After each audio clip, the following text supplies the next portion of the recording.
Hello dear students. तो आज जो है बेसिकली हम लोग पढ़ने वाले हैं एक डेरिवेशन। किस चीज़ की derivation? Half life of radio active nuclei. तो रेडियो एक्टिव जो न्यूक्लियस होते हैं उनकी हाफ लाइफ के लिए हम लोग डेरिवेशन करने वाले हैं। तो प्लीज़ ज़रा आप लोग दिल थाम के बैठिए, बिकॉज ये जो मैं आज बताने वाला हूँ आज इसमें काफ़ी इंटरेस्टिंग चीज़ें डिस्कस करने वाला हूँ, तो गौर कीजिएगा। ठीक है, तो बेसिकली रेडियो एक्टिव डीके होता क्या है पहले तो ये समझ लेते हैं। ये समझना ज़्यादा ज़रूरी है, ये इंपॉर्टेंट टर्म है। ठीक है, इसमें ये होता है क्या ना, एक स्पॉन्टेनियस एमिशन होता है। It is the spontaneous emission of radiation in the form of alpha beta gamma.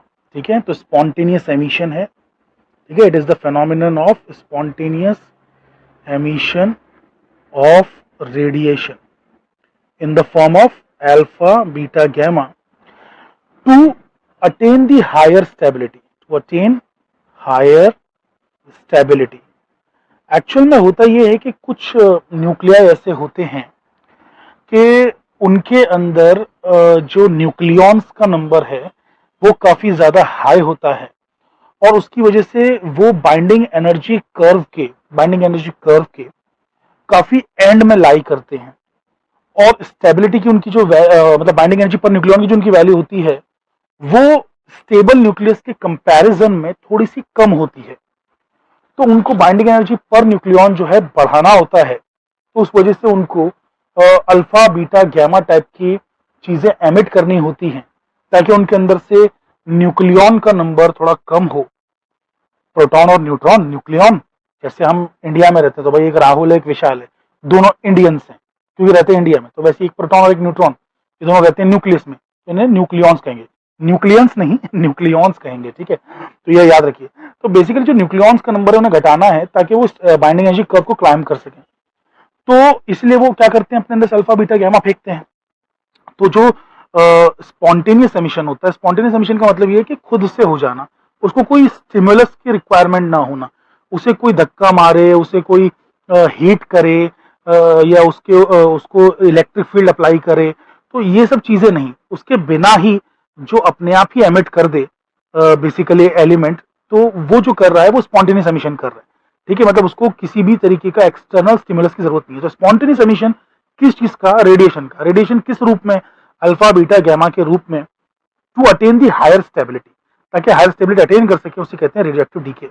तो बाइंडिंग एनर्जी कर्व तो आप लोग जानते होंगे, मैं एक अप्रोक्सीमेटली बना देता हूं। ठीक है, तो आपको एक आइडिया रहेगा कि बाइंडिंग एनर्जी पर न्यूक्लियॉन हमने यहाँ पे प्लॉट किया है और जो है बेसिकली यहाँ पर हम लोग न्यूक्लियॉन का नंबर प्लॉट कर रहे हैं, मतलब एटॉमिक मास नंबर प्लॉट कर रहे हैं। इसमें प्रोटॉन न्यूट्रॉन दोनों आ जाते हैं। ठीक है, तो दोनों आ जाते हैं, तो ये हम प्लॉट कर रहे हैं। तो हमको जो ग्राफ मिलता है ना, वो कुछ उसकी शक्ल ऐसी होती है, it look something like this. तो इसमें जो होता है ना, बेसिकली ये सबसे टॉप पे होता है आयरन 56। अरे आयरन 56, वो अब तक 56 के सुर में आपको, उसके रिदम में आपको याद रहे इसलिए मैं कह रहा हूँ आयरन 56। आयरन 56, आयरन के काफी सारे आइसोटोप्स हैं, तो बेसिकली उसमें से 56 वाला जो है ना आयरन का, तो 56 वाला आइसोटोप भी सबसे स्टेबल होता है। दुनिया का सबसे स्टेबल न्यूक्लियस यही है। और मैं आपको जैसे एक एक्स्ट्रा बात बता दे रहा हूँ ताकि आप माइंड में आपकी क्यूरियोसिटी जाग जाए। This is like a poison for stars, it is poison for stars. ठीक है, स्टार्स में अगर ये बनना शुरू हो गया ना तो समझ लीजिए स्टार बूढ़ा हो चुका है और वो मरने वाला है। ठीक है, एनीवे, तो ये सबसे स्टेबल है। अब बेसिकली कैसा है कि इसके इस तरफ जाएंगे तो स्टेबिलिटी घटेगी, इसके इस तरफ जाएंगे तो स्टेबिलिटी घटेगी, तो दोनों ओर स्टेबिलिटी घट रही है। अच्छा, अपने जो यूरेनियम, थोरियम, प्लूटोनियम कहाँ लाई करते हैं? यहाँ कहीं लाई करते हैं। तो यूरेनियम जो है अपना, वो यहाँ लाई करता है। अब यूरेनियम के भी काफी सारे आइसोटोप्स हैं, तो वो भी सब अनस्टेबल ही हैं। तो इनको अगर बेसिकली स्टेबिलिटी ज्यादा बढ़ानी है, तो स्टेबिलिटी तो तब बढ़ेगी जब बाइंडिंग एनर्जी पर न्यूक्लियॉन बढ़ेगा। तो स्टेबिलिटी बढ़ानी है तो इनको एटॉमिक मास नंबर कम करना होगा, मतलब अपने अंदर से कुछ चीजें निकाल के फेंकनी होंगी, है ना। तो जैसे आप अगर अल्फा फेंकते हैं तो अल्फा होता क्या है? हीलियम का न्यूक्लियस होता है। अरे अल्फा क्या होता है? Alpha is helium nucleus. मतलब हीलियम एटम में से 2 इलेक्ट्रॉन्स रिप अपार्ट कर दीजिए, निकाल दीजिए उन्हें, तो आपके पास जो बचेगा न्यूक्लियस वही अल्फा पार्टिकल। तो भाई अगर अल्फा निकल जाए इस बंदे के अंदर से तो ये बन जाता है थोरियम, ये हो जाएगा 234 और 90, या फिर जो भी बने, मुझे उससे कोई फर्क नहीं पड़ता है। मैं जस्ट कह रहा हूं कि कम हो जाएगा एटॉमिक मास नंबर। तो एटॉमिक मास नंबर अगर कम हो रहा है तो आप जो है ज्यादा स्टेबल हो रहे हैं, बस यही मुझे आपको समझाना है। तो ये बड़े बड़े जो न्यूक्लियाई होते हैं ना, इनके अंदर से बहुत इजीली अल्फा निकल जाता है। वैसे इजीली शायद एक अच्छा वर्ड नहीं है, क्योंकि एक्चुअल में अगर आप डिटेल में इसकी थियरी पढ़ेंगे बीएससी में, तो बेसिकली अल्फा पार्टिकल को निकलने से पहले काफी ज्यादा कोलिजन्स करने पड़ते हैं, एक पोटेंशियल जो है उसको ओवरकम करना पड़ता है, टनलिंग इफेक्ट होता है, तो वो सारी चीजें, चलिए ठीक है, बेसिकली इंट्रोडक्टरी वीडियो है ये, उसमें नहीं बताऊंगा मैं, बट खैर वो भी हम कभी ना कभी डिस्कस करेंगे जरूर। तो बेसिकली यहाँ पे जो मुझे कहना है वो ये कहना है कि आपका जो ये यूरेनियम है या थोरियम है या प्लूटोनियम है, इस टाइप के जो रेडियो एक्टिव एलिमेंट्स होते हैं, इन्हें जब स्टेबिलिटी अटेन करना होती है तो ये अल्फा बीटा गैमा टाइप की चीजें फेंकते हैं ताकि ये बाइंडिंग एनर्जी कर्व जो है उसको क्लाइंब कर सकें, है ना। तो बेसिकली बाइंडिंग एनर्जी कर्व है ये। चलिए खैर, तो ये हो गया रेडियो एक्टिव डीके का एक छोटा सा इंट्रोडक्शन। अब रेडियो एक्टिव डीके का लॉ क्या है, उसी का जो डेरिवेशन करना है ना, और फिर हाफ लाइफ बतानी है। तो रेडियो एक्टिव डीके लॉ क्या है, तो रेडियो एक्टिव डीके लॉ, आइए इसको डिस्कस करते हैं। तो जो रेडियो एक्टिव डीके लॉ होता है, ये कहता है कि the number of nuclei undergoing decay per unit time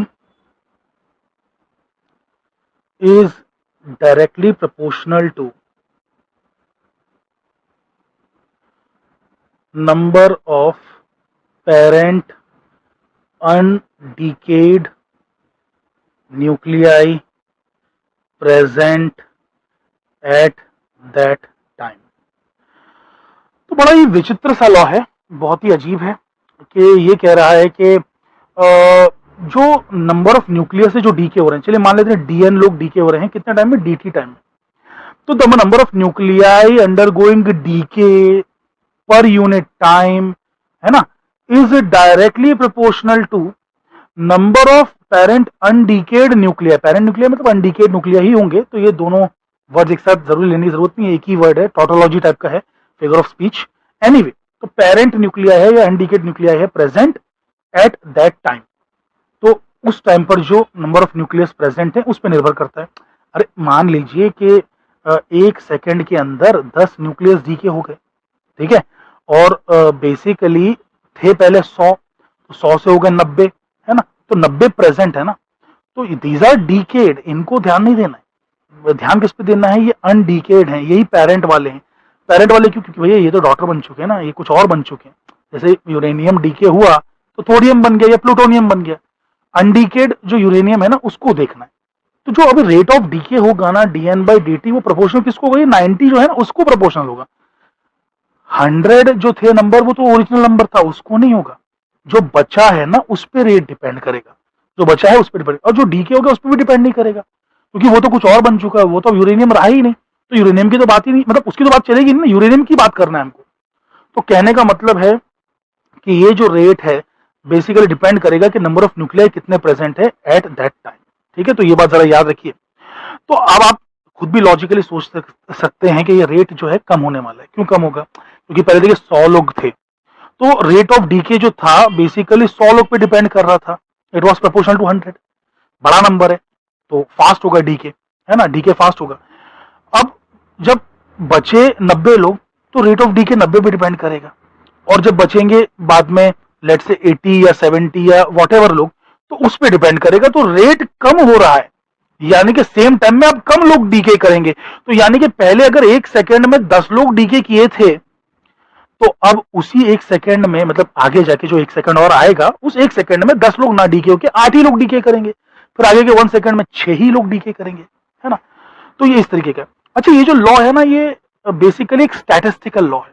statistical law है इन द सेंस कि कोई एक पर्टिकुलर न्यूक्लियर अगर आपके सामने लाके रख दे यूरेनियम का और बोले कि भैया बताओ कब डीके करेगा ये, तो आप नहीं बता सकते।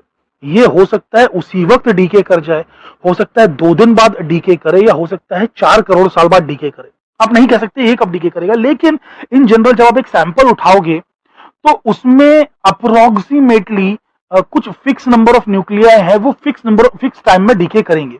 मतलब इतना इतना अगर आपने सैंपल लिया, इतने इतने उसमें एलिमेंट्स हैं, मतलब कुछ तो एक नंबर है, इतने उसमें यूनिट्स हैं, तो उसमें से इतने यूनिट डीके हो जाएंगे इतने टाइम में, ये हम बता सकते हैं by using some average things, by some statistical things, ठीक है। तो इसका क्या मतलब है आपको थोड़ी देर में समझ में आएगा, don't worry about it, but इस बात को समझिए। अच्छा देखिए, इसको सैंपल को ऐसे ऐसे रियलाइज कीजिए कि अगर बेसिकली एक गांव है, एक गांव में 1000 लोग रहते हैं, तो इन जनरल उसमें से कुछ बूढ़े लोग भी तो होंगे ना, तो कुछ मरने की कगार पे होंगे। तो बेसिकली 1000 लोग होंगे तो भाई मरने वालों की तादाद भी कुछ 50 के आसपास होगी, 50 लोग मरेंगे उसमें हर साल है ना, मतलब अगर 1000 लोग हमेशा रहते हैं तो 50 लोग तो मरेंगे उसमें से, अप्रोक्सीमेटली 50-60 जो भी होगा, एक 50 मान के चलिए ऑन एन एवरेज। लेकिन अगर एक गांव में रहते ही 100 लोग हैं, खाली 100 लोग, तो उसमें से 50 थोड़ी हर साल मर जाएंगे। आप समझिए ना, अगर मैं 100 की पॉपुलेशन मेंटेन करूं एक गांव में, तो उसमें से क्या हर साल मरने वालों की तादाद 50 होगी या नहीं? अरे तो जब लोग ही कम होंगे तो मरने वालों की तादाद भी कम होगी, जब लोग ज्यादा होंगे तो मरने वालों की तादाद भी ज्यादा होगी। तो ये उस तरीके का एक स्टैटिस्टिकल लॉ है कि भाई अगर न्यूक्लियस ज्यादा लिए, यूरेनियम के ज्यादा न्यूक्लियस लिए, तो इतने टाइम में भाई इतने अप्रोक्सीमेटली मर जाएंगे। ये हमें एक बात मालूम है, मर जाएंगे डीके हो जाएंगे, ठीक है। तो खैर, तो एक तरीके का स्टैटिस्टिकल लॉ ये, अगर हम इसको स्टैटिस्टिकली ना देखें तो बड़ा अजीब लॉ है कि रेट इस बात पे डिपेंड कर रहा है कि लोग कितने हैं। यानी कि अगर सपोज मान लेते हैं कि किसी गांव में 1 करोड़ लोग रह रहे हैं, तो भाई हाफ लाइफ नाम की एक चीज होती है, हाफ लाइफ, जिसमें आधे लोग मरते हैं। तो हाफ लाइफ अगर मान लो 5 साल है, 5 साल है मान लो हाफ लाइफ, ये मैं समझाऊंगा हाफ लाइफ क्या है, ठीक है, खाली सुन लीजिए। तो एक गांव में अगर सपोज के 1 करोड़ लोग रहते हैं और हाफ लाइफ 5 साल है, तो यानी कि जब मैं 5 साल बाद लौट के आऊंगा तो 50 लाख लोग मर चुके होंगे, 50 लाख लोग ही बचेंगे। लेकिन उसी गांव में अगर 1 करोड़ लोग ना रहते और सिर्फ 100 लोग रहते, तो 5 साल के बाद 50 ही मरेंगे। तो बड़ा अजीब है ना, ये बहुत अजीब है कि मरने का रेट लोगों पे डिपेंड कर रहा है। लेकिन स्टैटिस्टिकली सोचे तो नहीं है, अजीब नहीं है, बिल्कुल भी अजीब नहीं, लॉजिकल है, बहुत लॉजिकल है। जब लोग कम है तो मरने वालों की तादाद, डीके होने वालों की तादाद भी अलग होगी। अच्छा, यहाँ पे आप जो गांवों का एग्जांपल जो दे रहा हूँ ना, वहां पे प्लीज जरा उसको लिटरली मत लेना, क्योंकि मैंने बर्थ रेट तो मैंने लिया ही नहीं कि भाई लोग पैदा भी तो हो रहे होंगे ना, ऐसी बहुत सारी चीजें मैंने इग्नोर की हैं, बहुत आइडियल कंडीशंस ली हैं। बट एनीवे कहने का मेरा जो तात्पर्य है वो ये है, कंक्लूजन जो मैं आपको दे रहा हूँ, मॉरल ऑफ द स्टोरी ये है कि एक स्टैटिस्टिकल लॉ है। तो ज्यादा लोग होंगे तो रेट ऑफ डीके भी ज्यादा होगा, ज्यादा लोग उसमें से मर रहे होंगे, ज्यादा लोग डीके हो रहे होंगे, और अगर कम लोग हैं, कम एलिमेंट्स हैं, कम न्यूक्लियाई हैं, तो कम लोग मर रहे होंगे। That is the moral of the story. चलिए एनीवे, अच्छा बाय द वे, डीएन जो है वो नेगेटिव होगा, डीएन जो है वो नेगेटिव होगा। क्यों डीएन नेगेटिव होगा? क्योंकि डीएन का मतलब क्या है, फाइनल माइनस इनिशियल, लेकिन बट जो फाइनल है इज लेस देन इनिशियल, है ना, तो dn is going to be negative. So to compensate for negative sign, let's put minus outside also.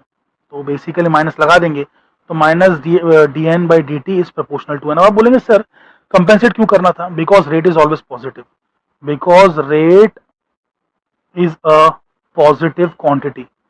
तो रेट जब भी हम निकालते हैं ना किसी चीज का, कि इस रेट से ये हो रहा है, इस रेट से टेम्परेचर गिर रहा है, इस रेट से वो हो रहा है, इस रेट से इलेक्ट्रिक फील्ड गिर रही है across some region of space, तो बेसिकली वो हमेशा एक पॉजिटिव क्वांटिटी होती है।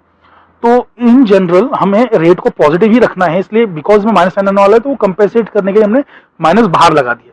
चलिए खैर ठीक है, अभी आप लोग देखिए ज्यादा डिटेल के कॉन्सेप्ट में मत चले जाना, पता चला आप लोग फिर वो सोचने लगे ग्रेडियंट का तो सर ऐसा होता है कि ग्रेडियंट पॉजिटिव भी होता है नेगेटिव भी होता है। अरे बाबा वो सब चीजें हैं, लेकिन सिचुएशन के हिसाब से हम चीजों को आसान बनाने के लिए जो है यहाँ पर एक माइनस साइन कंपेंसेशन के लिए लगा रहे। ओके एनीवे, तो अभी क्या होगा कि minus dn by dt is equals to, अब ये प्रोपोर्शनलिटी हटाएंगे तो भाई फिजिक्स का कानून है, फिजिक्स का मैथमेटिक्स का कानून है कि एक कांस्टेंट आएगा, है ना, इक्वालिटी जब आप लाते हैं प्रोपोर्शनलिटी हटा के तो कांस्टेंट आएगा, तो वो कांस्टेंट है लैम्डा।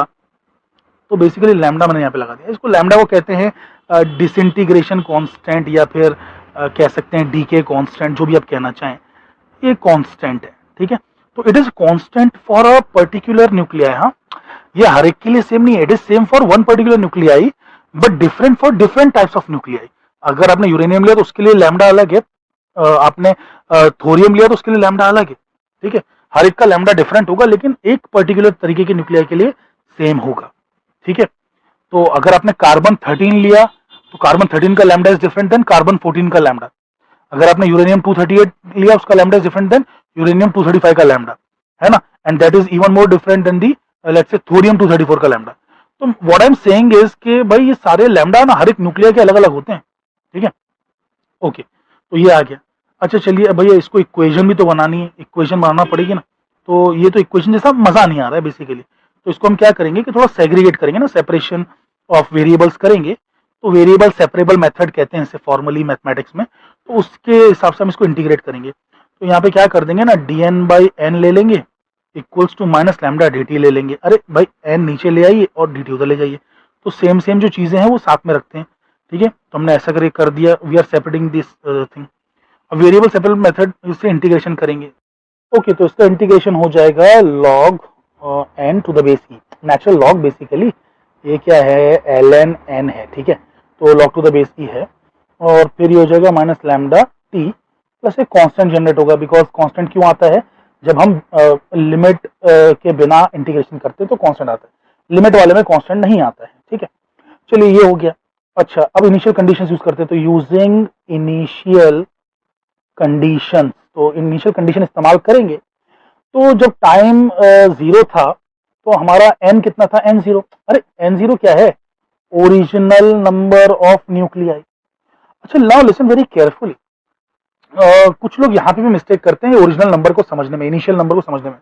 इनिशियल नंबर का मतलब ये नहीं कि बेसिकली मतलब जब से दुनिया बनी, जब उस टाइम पे जो यूरेनियम थे जितने उसके उसका नंबर नहीं नहीं, आपका सैंपल, आपका सैंपल जब आपने घड़ी स्टार्ट की उस टाइम पे आप टी इक्वल टू जीरो कहेंगे। तो उस टाइम पे जो न्यूक्लियस आप गिनेंगे ना यूरेनियम के, भाई सैंपल में भाई 100 है या 500 है या 1 करोड़ है, तो वो होगा एन जीरो। तो time T equal to zero का मतलब जब आपने घड़ी शुरू की वो t equal to zero. T equal to zero का ये मतलब नहीं कि जब से यूनिवर्स पैदा हुआ तब यूरेनियम कितने बने थे, क्या हुआ था, वो नहीं। तो यहाँ पर लोग ये भी गलती करते हैं कि किसी से पूछा कि ओरिजिनल नंबर ऑफ न्यूक्लियर क्या है, तो वो पता नहीं बोलते कि सर वो जब भी बना रहेगा या जब हुआ रहेगा पुराना, सबसे इनिशियल ओरिजिनल जो रहा रहेगा। ऐसा नहीं होता है भाई। अरे ओरिजिनल का मतलब ये जब आपने घड़ी शुरू की तब, तो वो time T equal to zero. जब time T equal to zero था तो नंबर ऑफ न्यूक्लियाई जो थे वो कितने थे, एन जीरो थे ना। तो let's substitute it. So therefore log of E n0 is equals to minus lambda into zero plus C, है ना। जब टाइम जीरो था तो टाइम की जगह पे मैंने जीरो लिख दिया, टाइम की जगह जीरो लिख दिया और एन की जगह पे एन जीरो लिख दिया, ठीक है। तो देयरफॉर सी की वैल्यू आ जाती है आपको log N zero to the base E, ठीक है। तो अब आप इस चीज को उठा के सब्स्टिट्यूट वहां कर देंगे, ठीक है। तो जब आपको सब्स्टिट्यूट करेंगे तो what are you going to get, you are going to get log n to the base e equals to minus lambda t plus log n naught to the base e. Okay, तो अब आपको जो है ये मिल जाएगा log n minus log n naught equals to minus lambda T. तो ये आपका आगे जाके हो जाएगा log of n by n naught. क्यों क्यों भाई, क्योंकि log a minus log b क्या होता है, log a बाई बी, है ना, equals to minus lambda T. तो जब आप इसका एंटी लॉग लेंगे तो आपको मिलेगा n by n naught equals to e raise to minus lambda t, है ना। तो ये एंटी लॉग। अब ये भाई एंटी लॉग मतलब मुझसे मत पूछना कि कैसे आए, बहुत बहुत ईजी है ये, ठीक है। तो E raise to minus lambda T आ जाता है। तो यहाँ पे हो जाता है N equals to N not E raise to minus lambda T. तो ये जो है हमारा रिलेशन आ गया बेसिकली, कि इस तरीके से जो है मतलब नंबर, मतलब आफ्टर टाइम टी कितने न्यूक्लियाई बचेंगे, है ना। अगर इतने nuclei time t equals to zero पे थे तो time t equals to t पर कितने बचेंगे, वो इसका फॉर्मूला हो गया। अच्छा, ये जो फॉर्मूला है इससे बड़ा एक इंटरेस्टिंग ग्राफ सा बनता है। अगर आप इसे जैसे प्लॉट करें, अगर आप एक ग्राफ प्लॉट करना चाहें तो एक इंटरेस्टिंग सा ग्राफ बनेगा। जैसे यहाँ पे एन रख लीजिए और यहाँ पे टी रख लीजिए। तो जैसे कुछ टाइम गुजरेगा, मान लीजिए शुरू में कितने थे, एक सेकंड, शुरू में थे एन नॉट, ठीक है। तो time T equal to zero पे, time T equal to zero पे एन नॉट थे। तो जब टाइम कुछ गुजरेगा, टाइम जब कुछ थोड़ी देर गुजर जाएगा तो ये लोग कम हो जाएंगे ना, तो कम हो जाएंगे। अच्छा, पहले शुरू में बहुत ज्यादा कम होंगे और बाद में धीरे धीरे कम होंगे। तो इसका ग्राफ कैसे, एक्सपोनेंशियल टाइप का, एक्सपोनेंशियल डीके, एक्सपोनेंशियल डीके यहीं पे दिख रहा है, तो एक्सपोनेंशियल डीके टाइप का एक ग्राफ आएगा। Are you guys getting it. तो जब इसकी वैल्यू बेसिकली मतलब यानी कि हो जाएगी एन, यानी कि मान लेते हैं कि ये एन जीरो से एन हो गया, तो उस टाइम पे वक्त कितना हो रहा होगा, टी हो रहा होगा, है ना। उस टाइम पे वक्त जो हो रहा होगा वो टी हो रहा होगा। अच्छा, और जब आप एन में से डी एन और घटा देंगे, एन में से आप जब डी एन और घटा देंगे यानी कि एन माइनस डी एन कर देंगे, तो उस टाइम पे वक्त क्या हो रहा होगा, टी प्लस डी टी हो रहा होगा। अरे are you guys understanding this, कितना सिंपल है ना। देखिए पहले शुरू में एन जीरो थे, है ना, टाइम टी को जीरो पे जो एटम्स थे वो न्यूक्लियर थे वो कितने थे, n0। फिर जब टाइम t जितना हुआ तो उसमें घट के वो बेसिकली n जितने हो गए, और जब टाइम थोड़ा सा बड़ा t प्लस dt हुआ तो उसमें कितने लोग गायब हो गए भाई, dn लोग गायब हो गए ना। dn, अरे तभी तो आपने लिखा था ना कि भाई dn बाई dt, अरे याद आ रहा है कि नहीं, आपने dn बाई dt तभी तो लिखा था कि इतने लोग dt टाइम में गए हैं। ओके, तो ये ग्राफ आता है जिसको एक्सपोनेंशियल डी के ग्राफ बोलते हैं, जिसकी इक्वेशन आप यहाँ पे देख चुके हैं, n equals to n0 e raised to minus lambda t है। ठीक है, तो आई होप कि आपको ये सिंपल सी बात समझ में आई। अच्छा, अब बेसिकली यहाँ पे हाफ लाइफ की बात हम स्टार्ट करते हैं। तो ऐसा देखा गया कि बेसिकली एक टाइम है, एक पर्टिकुलर टाइम है जिसे हम टी हाफ के नाम से पुकारेंगे। तो इस टाइम पे ऐसा होता है ना कि जो अपना बेसिकली एन का नंबर होता है वो ओरिजिनल जो लिया था ना उसका आधा हो जाता है। मतलब जैसे कि एक पर्टिकुलर टाइम है, वो टाइम कुछ भी हो सकता है, 1 साल, 5 साल, 10 साल, 2 मिनट, कुछ भी हो सकता है, 2 सेकंड भी हो सकता है। तो वो जो टाइम है बेसिकली उस टाइम के अंदर उस टाइप का न्यूक्लियर, मतलब एक पर्टिकुलर न्यूक्लियर के लिए एक पर्टिकुलर टाइम होता है। जैसे कार्बन है, कार्बन मान लो, तो कार्बन 13 है, जहां तक मुझे याद आ रहा है उसका आई थिंक 5473 ऐसा कुछ तो इतने साल है, मतलब यानी कि 5,500 साल अप्रोक्सीमेटली, 5,500 साल में वो हाफ हो जाता है। यानी कि अगर 100 न्यूक्लियस लिए थे ना एक बाउल के अंदर, तो 5,500 साल अगर आप वेट करेंगे ना तो 50 बचेंगे उसके अंदर से, 50 डी के हो चुके होंगे। तो हाफ लाइफ क्या है? हाफ लाइफ बेसिकली एक टाइम है जिसमें नंबर ऑफ न्यूक्लियर जो बच रहे हैं ना वो आधे बच रहे हैं, ओरिजिनल के आधे बच रहे हैं। ठीक है, अच्छा एन को बहुत ही गौर से सुन लीजिए और ध्यान रखिए कि ये नंबर ऑफ न्यूक्लियर जो मर गए वो नहीं है, नंबर ऑफ न्यूक्लियर जो डीके हो गए वो नहीं है, बल्कि नंबर ऑफ न्यूक्लियर जो बच गए वो है। यहां पर भी बहुत कंफ्यूजन होता है, तो इसलिए जरा याद रखना। तो आप बोलेंगे सर क्या फर्क पड़ता है, आधे मर गए आधे बचे, आधा ग्लास खाली आधा ग्लास भरा हुआ है, सर देखने की बात है। अरे भैया यहाँ पे सोशल बातें नहीं चल रही हैं, यहाँ पे फिजिक्स की बातें चल रही है ना। तो वो सब चीजों को इग्नोर कीजिए, आपको समझ में आएगा थोड़ी देर में कि मैं ऐसा क्यों कह रहा हूँ कि नंबर ऑफ न्यूक्लियर बच गए, ये इंपॉर्टेंट है याद रखना। तो नंबर ऑफ न्यूक्लियर जो बचे हुए हैं वो है। ओके, तो t equals to t half, n equals to n0/2। तो जब आगे हम बढ़ेंगे बेसिकली तो कहानी कुछ ऐसी हो जाएगी कि यहाँ पे हमको सब्स्टिट्यूट करना होगा वो सब चीजें जो नीचे ली हमने। तो n की वैल्यू हो चुकी है n0/2, ठीक है, और e raised to minus lambda t की वैल्यू हो चुकी है टी हाफ। ठीक है, तो अब जैसे एंटी लॉग लेने पे जो लैम्डा टी था ये ऊपर चला गया था, रेस 2 में चला गया था, वैसे लॉग लेने पे नीचे भी तो आ जाएगा, है ना। लॉग लेने पे बेसिकली ये नीचे भी तो आ जाएगा। लॉग लेने से पहले बेसिकली इसका रेसिप्रोकल ले लेते हैं, तो 1/2 का रेसिप्रोकल 2 हो जाएगा, और E raise to minus lambda T half का रेसिप्रोकल जो है E raise to lambda T half हो जाएगा। फिर टेकिंग लॉग करते हैं, तो टेकिंग लॉग हमको मिलेगा log of 2, natural log of 2 equals to lambda T half.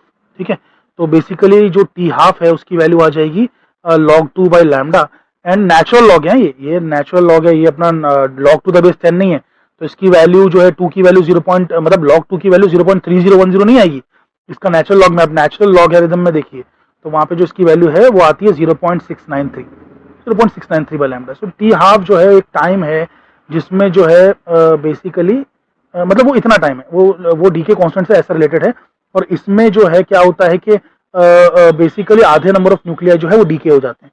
बस इतनी बात याद रखिएगा, ये ज्यादा इंपॉर्टेंट है। ठीक है, ये टी हाफ हो गया। ओके।